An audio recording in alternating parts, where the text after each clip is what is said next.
Good morning, everybody. Welcome to day 11 of Pursuing Your Personal Pentecost. I thought I'd change it up a little bit today. As you can see over my shoulder, I'm out here next to the racetrack. You can see horse. There goes a horse by training behind me right now. Just thought it would be a cool change up. So yesterday, I talked about the vision which Peter had where the sheet had been let down from heaven, and he saw all these animals in it, and the voice came to him and said, "Arise, Peter, kill and eat." And there were some animals at that time that were declared unclean. And Peter said, "Lord, I can't eat what's unclean." And the Lord proclaimed to him, he said, "What God has made clean, don't call it unclean." And what Peter understood and the Holy Spirit revealed to him through this vision was that the gospel was not just for the Jews, it was for the Gentiles who were considered unclean because they were uncircumcised. And so Peter gets this revelation that the gospel's for everybody. And so when he entered Jerusalem, he was quickly criticized for associating with the uncircumcised Gentiles. And he explains the vision to these religious leaders at the time that he had. And then he said, I saw this vision 3 times. And then the Holy Spirit showed me that there were 3 men coming to me. And these 3 men were not going to be Jews.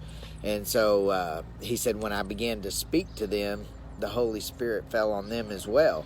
And so it was a confirmation to Peter that the gospel and the Holy Spirit was not just for the Jews, but it was for the Gentiles.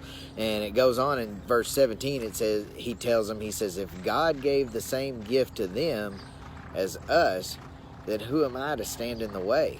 So once again, what he's saying is, this is God's will. This isn't my idea to take it to the Gentiles. This is what God's showing me. And, that's really good news, because, I'm going to assume most of y'all watching me today aren't Jewish, and it's for everybody. It doesn't matter where you come from, what your background is, how much sin you have in your life. You could be an addict. You could be a murderer, like Paul was. Your background does not matter. What matters is receiving Christ and the payment that he's paid for us. And, a person can be Jewish, they can be Muslim, they can be a Jehovah's Witness, they can be an atheist. They don't even have to believe that there's a God. But God, the good news, I can't remember who it was, I heard one time preaching, they said, the good news is that God doesn't believe in atheists. Atheists may not believe in God, but God doesn't believe in atheists. He believes that every person is worthy of the salvation that Jesus made possible, and all we have to do is receive it. As believers, we need to be bold enough to offer it to these people who may be of another religion. It doesn't mean you have to cram it down their throat. It just means, you might put the suggestion out there. Have you ever thought about, the fact that Christ died for your sin? Have you ever thought about the God that you're serving died? If Allah, if they're Muslim and Allah is their God, he died. We have our religion, the Christian religion, is the only religion that has a God who's still alive because he rose from the dead and he paid a price so that we could live eternally as well. And so, I just want to encourage y'all today to think about that. Think about the gift that we've been given. It's available to everyone, and not everyone's going to receive it. We have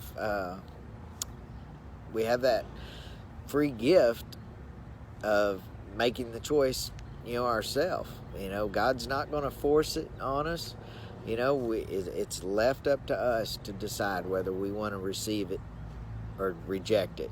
And and there's a price to be paid if we decide to reject it. But if we receive it, the price has already been paid for us. So hope this encouraged you today, and we'll see you tomorrow morning.